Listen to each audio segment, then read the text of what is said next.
जय जगन्नाथ मु स्मृति latest news channel आपको स्वागत करुच्ची। संपूर्ण खबर जानापी भिडियो को शेष पर्यंत देखूँ। आसतु जाना आज खबर गुड़िक। आज प्रथम खबर आरंभ हो सुभद्रा प्लस योजना।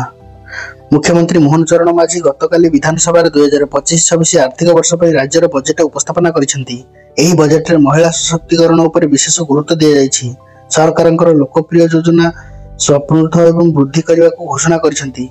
एथिपय आरंभ हो सुभद्रा प्लस योजना। सुभद्रा प्लस अधीन में केतगुड़ी योजना कार्यकारी करा सेगुड़िक मध्य रही किशोरी सुभद्रा, सुभद्रा संचय, सुभद्रा सुरक्षा, सुभद्रा साक्षी, सुभद्रा यात्री, सुभद्रा संघ एवं कुह सुभद्रा कॉल सेंटर, सुभद्रा सहयोगी, सुभद्रा स्कॉलर एवं सुभद्रा सुयोग्य। सुभद्रा योजना बजेट रे मोट 10,154 कोटी टंकार व्ययबराद कर महिला मानकर निरापत्ता एवं सुरक्षा पई सुभद्रा सुरक्षा योजना मध्य आरंभ करा। एथिपई योजना पई 153 कोटी टंकार व्ययबराद कर। मुख्यमंत्री घोषणा करथिले जे ए पर्यंत प्राय 98 लाख महिला माने सुभद्रा सहायता पाइछंती। एहा बाद रे सरकार प्राय 49,000 कोटी टंकार व्ययबराद कर सारिलଣି। आज द्वितीय खबर ओडिशा बजेट 2025-26 केतगुड़िक योजना। आर्थिक वर्ष 2025-26 लगी मुख्यमंत्री मोहन चरण माझी विधानसभा पूर्णांग बजेट उपस्थापन करथिले। एही बजेट रे 16टी नुआ योजना मुख्यमंत्री घोषणा करिसेंती।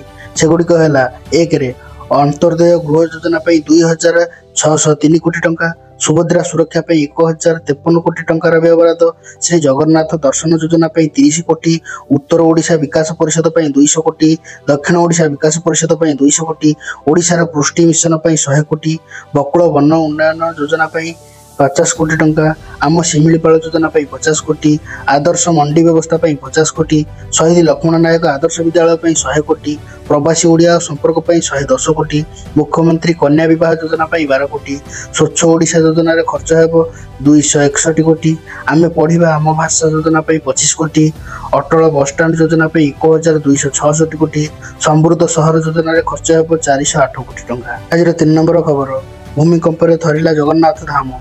गतकाली अर्थात सोमवार सकाଳେ दिल्ली एनसीआरटी भयंकर भूमिकंप अनुभूत होता। भूमिकंपर झटका लोक मानक भयभीत कर गभीर निद्रा शोइथिबा लोक माने मध्य भूमिकंपर प्रबल कंपन को अनुभव करथिले।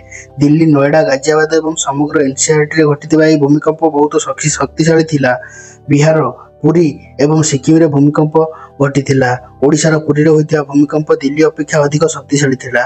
पुरीर तीव्रता 4.7 तीव्रता भूमिकंपर होइथिला। दिल्ली एनसीआरटी पर बिहार, सिक्किम एवं पुरी रे मध्य भूमिकंप रे लोक माने भयभीत होइथिले। अन्य पक्षरे बांग्लादेश रे मध्य भूमिकंपर झटका अनुभूत होइथिला। तेबे टोटाल भूमिकंपर झटका थिला दिल्ली एनसीआरटी रे तीव्रता 4, सिक्किम रे तीव्रता 2.3, ओडिशा रे पुरी रे तीव्रता 4.7, बिहार सिवान रे तीव्रता 4, हरियाणा रे 4, बांग्लादेश रे तीव्रता 3.5 थिला। आज 4 नंबर खबर चलित शिक्षा वर्ष एनईपी 2020 लागू। भुवनेश्वर 2025-26 वर्ष पर राज्य सरकार स्कूल शिक्षा क्षेत्र में 31,000 कोटी टंकार अधिक व्यवस्था करिसेंती, जहाँ पूर्व वर्ष तुलना 18% अधिक एवं समस्त विभाग मध्य सर्वाधिक आवंटन। आम सहर 2025-26 शिक्षा वर्ष पर एनईपी 2020 लागू करने को निष्पत्ति नहीं। समस्त प्राथमिक शिक्षक शिशु वाटिका नाम 45,000 अधिक प्राक प्राथमिक श्रेणी कार्य हो।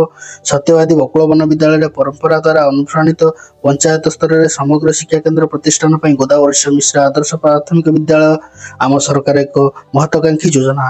प्राय 7,000 प्राथमिक विद्यालय रे उन्नतीकरण सेगुड़िकर विभिन्न भित्तिभूमि स्थापन कर शिक्षण संबल एवं जीवन दक्षता शिक्षा समर्थ कर जहाद्वारा पिलामानकर भाषागत एवं गाणितिक दक्षता विकास हो एवं सेमाने उच्च शिक्षा प्रस्तुत हेबे।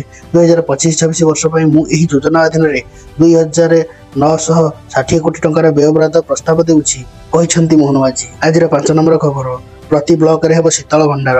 बड़ सूचना देले मंत्री। आउ रहिबनी राज्य रे शीतल भंडार अभाव। प्रति ब्लॉक रे गोटे शीतल भंडार खोलिबा को नै सूचना दैछंती मंत्री। सूचना देले खाद्य जोगाण मंत्री कृष्णचंद्र पात्र। अतिरिक्त उत्पाद को स्टोर कर रखा शीतल भंडार खोलू। जो मंडी रे व्यवस्था नहीं से मंडी रे व्यवस्था आरंभ हो। चाषी प्रोडक्ट नष्ट हो नहीं, सठिक रेट रे पाइबे। कटनी छटनी बंद कर सफल होगा मंत्री कहते। आज 6 नंबर खबर 12 हस्पिटाल नहीं आईसीयू बेड। आर्थिक वर्ष 2025-26 लगी मुख्यमंत्री मोहन चरण माझी सोमवार विधानसभा पूर्णांग बजेट उपस्थापन करते। बजेट पूर्व विधानसभा आनुष्ठानिक प्रश्नकाल स्वास्थ्य मंत्री मुकेश महानी एक लिखित प्रश्नर उत्तर रखिते। उत्तर में राज्य में 32 जिला मुख्य हस्पिटाल 12 आईसीयू व्यवस्था नथिबार स्वास्थ्य मंत्री कहते। एपरिक राज्य ढेंकानाल झारसुगुड़ा रायगड़ा और राउरकेला आईसीयू निर्माणाधीन रही। एप्रिल कोरापुट जिलार मुख्य चिकित्सालय आईसीयू कार्यकारी होगा बोली मंत्री सूचना देते। अन्य पक्षरे राज्यर अर्थ विभाग दायित्व मुख्यमंत्री निकट में थिबा बेले तांको बजेट रे पेड़ी कौन रही लोक मैंने बहुत उत्सुकतार सहित अनाई होते एवं यह फल प्राप्त होईछि। आज 7 नंबर खबर, सरकार प्रतिष्ठा करेंगे गौशाला, सहर बुलागाई मुक्त। सहर हेब बुलागाई मुक्त। राजधानी समेत राज्यर विभिन्न सहर में थिबा वृद्ध एवं असुस्थ असहायक गाई मानक आश्रय देवाक नूतन गौशाला प्रतिष्ठा कराजिबो। मुख्यमंत्री प्राणी कल्याण योजना अधीन नूतन गौशाला प्रतिष्ठा पई आर्थिक सहायता दियाजिबो। 50 प्राणी को आश्रय देवाक सर्वनिम्न 1 एकर जमी आवश्यकता रही है। एसहित सर्वाधिक सहायता 20 लाख टंका मिलिबो। 100 प्राणी को आश्रय देवाक पड़ो 2 एकर परिमाणर जमी आवश्यकता थिबा बेले सर्वाधिक आर्थिक सहायता 36 लाख टंका दियाजिबो। 150 प्राणी पई 3 एकर जमी सहित राज्य सरकार 52 लाख टंकार सहायता प्रदान करेंगे। कम्युनिटी पार्टी कॉर्पोरेशन एवं एनसीए रे थिबा बुला गाई मानक समस्या समाधान करने को गौशाला गुड़िक राज्य सहरांचल निकट में प्रतिष्ठा करने को निष्पत्ति लिया जायछि। आज 8 नंबर खबर, शिक्षा पई बजेट पेड़ी। आर्थिक वर्ष 2025-26 राज्य बजेट विधानसभा बजेट उपस्थापन करिसेंती मुख्यमंत्री मोहन चरण माझी। सरकार को आसिबा पर मोहन सरकार पूर्णांग बजेट। एथरे बजेट रे आउ 2,90,000 कोटी टंकार व्यवहार रही। विद्यालय और गणशिक्षा विभाग पई 31,185.47 कोटी टंकार व्यवहार कराଯାଇଛି, जहाँकि पूर्व बजेट तुलन में 18% अधिक। 2025-26 शिक्षा वर्ष में जातीय शिक्षा नीति 2020 प्रणयन कर 45,000 शिशु वाटिका खोल। गोदावरी से आदर्श प्राथमिक विद्यालय 2,960 कोटी टंका, ऐतिहासिक विद्यालय 60 कोटी, जो 50 पुरातन विद्यालय उन्नतीकरण कर। पंचसखा शिक्षा सेतु अभियान में 140 कोटी टंकार प्रस्ताव। नवम और 10म श्रेणी पिला मध्याह्न भोजन, नवम श्रेणी छात्र छात्री मिल बाइसाइकेल। एथिपाई गंगाधर मेहर शिक्षा मानवृद्धि योजना 193 कोटी टंकार व्यवहार कर। प्रथम सप्तम श्रेणी पिला यूनिफॉर्म 194 कोटी टंका। ब्लॉक जिला एवं विद्यालय क्षेत्र में कृति छात्र छात्री मिल प्रोत्साहन। मुख्यमंत्री शिक्षा पुरस्कार योजना 149 कोटी टंका।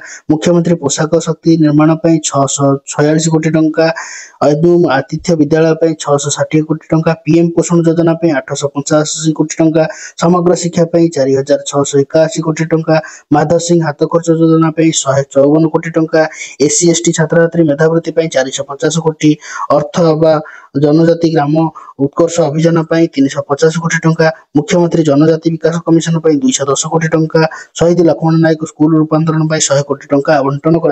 आज 9 नंबर खबर, ओडिशा रे मिलिबो मागणा बिजुली। मागणा बिजुली की नहीं बड़ घोषणा कले राज्य सरकार। भुवनेश्वर 2025-26 आर्थिक वर्ष लगी मुख्यमंत्री मोहन चरण माझी पूर्णांग बजेट रे प्रस्तुत करिसेंती। एही समय प्रधानमंत्री सूर्यघर योजना को नहीं बड़ घोषणा करिसेंती राज्य सरकार। सरकार प्रधानमंत्री सूर्यघर मागणा बिजुली योजना को संपूर्ण रूपे कार्यकारी करने को प्रतिश्रुतिबद्ध। यही योजना को हिताधिकारी मानक माध्यम अधिक ग्रहणीय और विस्तार करने लोक मानक 3 किलोवाट दक्षता पर्यंत घरोई सोलार प्रकल्प स्थापना निमंते 60,000 टंकार अतिरिक्त राज्य आर्थिक सहायता प्रदान करा जिवो, जहाँ केंद्रीय अर्थ सहायता अनुरूप प्रधानमंत्री सूर्यघर योजना अतिरिक्त राज्य सरकार प्रदान पाई ओडिशार अक्षय शक्ति विभाग योजना अधीन 2025-26 आर्थिक वर्ष में 820 कोटी टंका आवंटन करने को प्रस्ताव रही। दारिद्र्य सीमा तले रहुथिबा गरीब परिवार मानक पक्का घर जोगाई देबा अंत्योदय गृह योजना नाम एक नूतन योजना आरंभ कर। आज 10 नंबर खबर, प्रेम पर जीवन हारिले किट कॉलेज रे नेपाली छात्र। भुवनेश्वर पटिया स्थित किट कॉलेज रे देखा मिली उत्तेजना। शिक्षानुष्ठान नेपाली छात्री मृत्यु पर अन्य नेपाली छात्र करिसेंती उन्मत्त कांड। प्रथमे छात्री को असदाचरण पर जीवन हारिदेले छात्री। ए अभियोग आसिबा पर गतकाली विलंबित रात्रि कैंपस परिसर में उत्तेजना देखा मिलता। किछि छात्र कैंपस भितर पशि भंगारुजा करने सहित विवेक प्रदर्शन करथिले। किट कॉलेज कर्तृपक्ष नेपाली छात्री आत्महत्या घटना उत्तेजना वृद्धि पाइबार लगी। तेणु कैंपस छाड़क नेपाली छात्र छात्री निर्देश देछि किट। हेले एजाए छात्र छात्री मृत्यु पर परदा हटि नथिबा बेले प्रेम पई छात्री जनक जीवन हारिथिबा पारंती बोली कहा जाउछि। हेले अन्य पटे अभियोग आसीछि कि छात्री जनक असदाचरण करा जाउथिला, जहा फल से आत्महत्या करिसेंती। हत्या संदेह मृत छात्री रूम को जाई खोलताड़ करुछि साइंटिफिक टीम। आज 11 नंबर खबर किट विश्वविद्यालय छाड़िले 500 रु ऊर्ध्व नेपाली छात्र छात्री। किट कैंपस रे नेपाली छात्री मृत्यु घटना को नहीं उत्तेजना प्रकाश पाइबा पर 500 रु अधिक नेपाली छात्र छात्री घर को पठाई दिया जायछि। एही छात्र छात्री मानकु जोर जबरदस्त कटक रेलवे स्टेशन रे छाड़ी दिया जायथार अभियोग होइछि। नेपाली समस्त छात्र छात्री मानक पई विश्वविद्यालय पक्षरु साइन डायरी घोषणा करा जायछि। किट द्वारा जारी होइतबा नोटिस रे कहै जायछि जे नेपाली छात्र छात्री मानक पई विश्वविद्यालय अनिर्दिष्ट काल पई बंद रहिछि। सेमानकु फेब्रुआरी 17 तारिख अर्थात गतकाली कैंपस छाड़िबाकू निर्देश दिया जायछि। साइन ए डायरी घोषणा पर एक वीडियो भाइराल हेबार लागिछि। वीडियो रे किछि महिला अधिकारी छात्र छात्री मानकु कैंपस छाड़ी चली जाबाकू कहउछंती। छात्र छात्री मानकु जोर जबरदस्त नै रेलवे स्टेशन रे छाड़ी दिया गला। एपरि सुरक्षा कर्मी माने नेपाली छात्र छात्री मानकु माड़ मारुथिबार मध्ये अभियोग होइछि। अन्य न्याय पई छात्र छात्री माने रास्ता अवरोध करिसंती। आमे न्याय चाहूछु बोली कहिसंती। यह सह तदंत स्वच्छतार दाबी करिसंती। कर्तृपक्ष प्रमाण लुचाइबाक चेष्टा करिसंती बोली एक वीडियो क्लिप रे जने छात्र कहउथिबार सुनिबाकू मिलुछि। आज 12 नंबर खबर महाकुंभ पई हेउछि भिड़ 26 पर्यंत गंगा आरती बंद। उत्तर प्रदेश प्रयागराज रे चलुथिबा महाकुंभ जोगु काशी और भगवान रामंकर शहर अयोध्या रे भी श्रद्धालुंकर भिड़ बढ़िबारे लागिछि। महाकुंभ मेला पई विदेश और देशरो विभिन्न राज्यରୁ आसुथिबा श्रद्धालु मानक मध्य अयोध्या आसुचंती। क्रमागत भाव बहु संख्यक श्रद्धालु मानकर आगमन जोगु समस्त व्यवस्था व्याहत होइथार घटना जोगु स्थानीय लोक असुविधार सम्मुखीन होउचंती। अयोध्या स्थिति एपरि होई जायछि जे जातीय राजपथर राम मंदिर द्वार हनुमानगढ़ी एवं अयोध्यार प्राचीन मठ मंदिर पर्यंत लंबा धाड़ी लागिछि। एपरि भिड़ को नियंत्रण करने लगी राज्य प्रशासन पक्षर कटकणा लागू करा जायछि। कटकणा अनुसार वाराणसी गंगा नदी कूल विभिन्न घाट में प्रतिदिन होता गंगा आरती को फेब्रुआरी 26 तारिख पर्यंत बंद कर दिया जायछि। सेहिपरि गंगा नदी में संध्या 6टा पर नौका विहार को मध्य बंद करा जायछि। आज 13 नंबर खबर फास्टाग रे नुआ नियम लागू। नियम उल्लंघन कले गणिबे मोटा अंकर दंड। लागू है फास्टाग रो नुआ नियम। फास्टाग सह जड़ित नियम में गुरुत्वपूर्ण परिवर्तन करिसेंती national payment corporation of India बा सड़क परिवहन मंत्रालय। टोल पेमेंट को सुव्यवस्था एवं सुविधा रे करबा को नियम रे एभली परिवर्तन करा जायथिबा कहवा जाउछि। नियम उल्लंघन कले देबाक पड़िबो मोटा अंकर जरिमाना। आज अर्थात 18 फेब्रुआरी रे कार्यकारी हेबाक जाउछि फास्टाग रो नुआ नियम। टोल पॉइंट रे व्यवस्था विवादर ह्रास एवं ठकेई को रोकिबा पई विशेष करी एही सब नियम जारी करा जायछि। नुआ नियम अनुसार कम बैलेंस विलंब रे पेमेंट किंबा कला तालिकाभुक्त गाड़ी को व्यवहार करथिबे अतिरिक्त जरिमाना आदाय करा जिवो। नुआ नियम रे सेही व्यवहारकारी को ऊपर अधिक प्रभाव पकाइबा पई जे पेमेंट विलंब करूछंती किंबा जहार टैग कला तालिकाभुक्त होइथिला सेमानक गाड़ी को पूर्व 60 मिनिट रु अधिक समय गाड़ी टोल अतिक्रम करबा पर 10 मिनिट पई फास्टैग काम करिवो नाही। तेबे याकू आ ग्रहण करा जिवो नाही। आज 14 नंबर खबर रणबीर आराबादियाଙ୍କ पिछा छाड़नी विवाद आउ एक मामला रुजु कला Rajasthan police. Comedy show Indian got latent विवादर बयान देबा पर यूट्यूबर रणबीर आलाबादियाଙ୍କ हरड़ घणारे फसी जाइछंती। तांका नाम रे पुणी आउ एक मामला रुजु करछि राजस्थान पुलिस। खबर मुताबिक जयपुर रे थिबा जय राजपूताना संग आलाबादियाଙ୍କ समय राइना आशीष चांचले एवं अपूर्व मुखिया सोर अन्य केतक नाम रे मामला रुजु करा जाइछि। एही मामला रे भारतीय न्याय संहितार सूचना एवं प्रजुक्ति विद्या और अन्य दफारे समस्त ऊपर मामला रुजु करा जाइछि। एही मामलाटी को खर पुलिस थाना को ट्रांसफर करा जाइछि। वर्तमान खर पुलिस एही मामला छानबीन करथिबा नै सूचना मिलिछि। आज 15 नंबर खबर पुणी 112 जन को तड़िला अमेरिका। अमेरिकार बेआईन भाव रहुथिबा भारतीय मानकु तृतीय बैच देश में पहुंची। 112 जन को नहीं आसीथिबा विमान गत राति अमृतसर में पहुंची। C-17 ग्लोब मास्टर विमान ने एमाने आसीछंती। एमानकु मिसाई 10 दिन रे 3टी विमान सेठारु भारतीय मानकु जबरदस्त उठाई आनिछि। मोट 332 जन आसी पहुंचिलनि। गत राति आसीथिबा भारतीय मानक मध्यरु 84 जन हेउछंती हरियाणार, 33 जन गुजरात, 31 जन फैजाबाद, 2 जन उत्तर प्रदेश। निज निज घर को पठाइबा सरकार पक्षर व्यवस्था करा जाउछि। फेब्रुआरी 5 तारिख रे प्रथम बैच आसीथिले 104 जन। द्वितीय पर्यायर गत शनिवार राति आसीथिले 116 जन। तेबे एमानक हाथ गोड़ बांधी खाइबा को पीवा को किछि न दे पठाई देउछंती एवं अमेरिका भारत लोकन को पठाउछि। आज 16 नंबर खबर पुणी पाकिस्तान रो घृण्य काम। चैंपियंस ट्रॉफी पई समस्त देशर पताका लागिथिबा बेले लागिलानी भारतीय पताका। चैंपियंस ट्रॉफी 2025 रो आयोजन पाकिस्तान रे हेउछि। हेले यहा पूर्व विवाद सामना को आसीछि। केबे स्टेडियम को नहीं तो केबे आयोजन को नहीं एबे पताका को नहीं नुआ विवाद देखिबा को मिलिछि। आईसीसी रो चैंपियंस ट्रॉफी आरंभ हेबा पूर्व कराची रो नेशनल स्टेडियम रे भारतीय पताका नथिबार एक वीडियो सोशल मीडिया रे वायरल हेउछि। चैंपियंस ट्रॉफी रे अंशग्रहण करथिबा अन्य देश मानकर पताका देखा जाउछि। हेले भारतीय पताका लगा जाई नाही। ଏହା ଦେଖିବା ପାଇଁ ଭାରତୀୟ କ୍ରିକେଟର ଫ୍ୟାନ୍ ନିରାଶ ହୋଇଛନ୍ତି। ଭାରତୀୟ ପତାକାକୁ ଅନୁପସ୍ଥିତ ପଛର ସଠିକ୍ କାରଣ ଜଣାପଡ଼ି ନାହିଁ। ଭାରତ ସମସ୍ତ ଚାମ୍ପିୟନ୍ସ ଟ୍ରଫି ମ୍ୟାଚ୍ ଖେଳାଇବା ଯୋଗୁଁ ବହୁତ ପତାକା ଲାଗିନଥିବା ପରେ ବୋଲି ଅନୁମାନ କରାଯାଉଛି।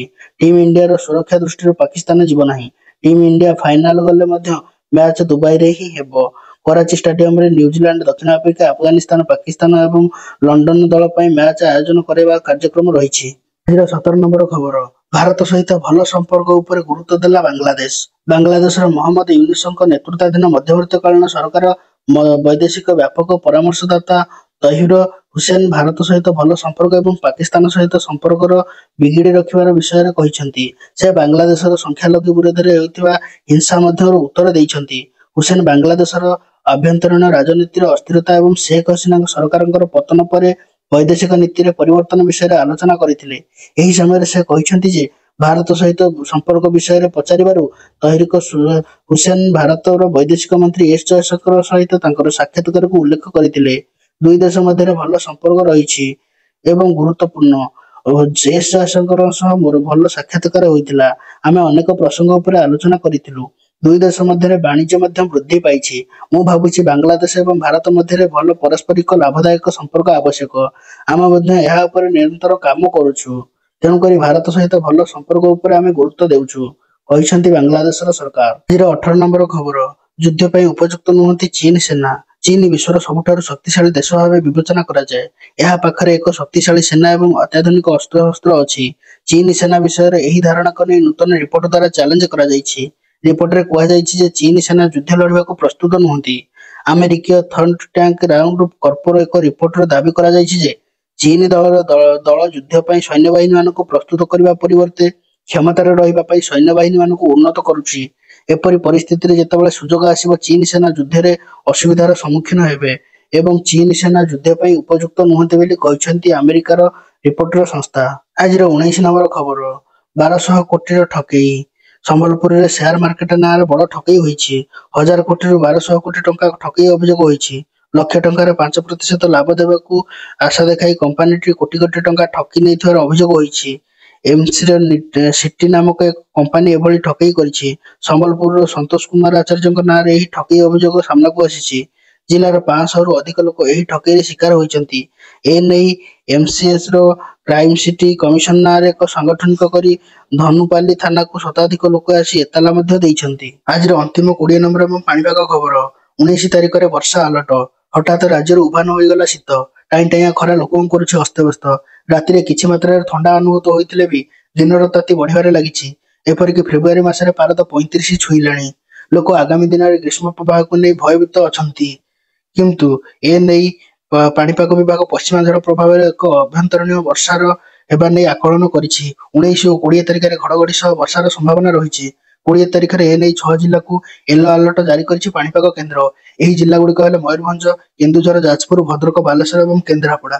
ସେହିପରି 20 ତାରିଖରେ ବଜ୍ରପାତ ନେଇ 10 ଜିଲ୍ଲାକୁ ଆଲର୍ଟ ହୋଇଛି ୟେଲୋ ଆଲର୍ଟ। ଯଦି ଆପଣମାନଙ୍କୁ ଆମର ଖବର ଭଲ ଲାଗୁଥାଏ ତାହେଲେ ତୁରନ୍ତ ଖବର ଜାଣିବା ପାଇଁ ସବସ୍କ୍ରାଇବ୍ କରନ୍ତୁ। Please subscribe to get the latest information. Thank you.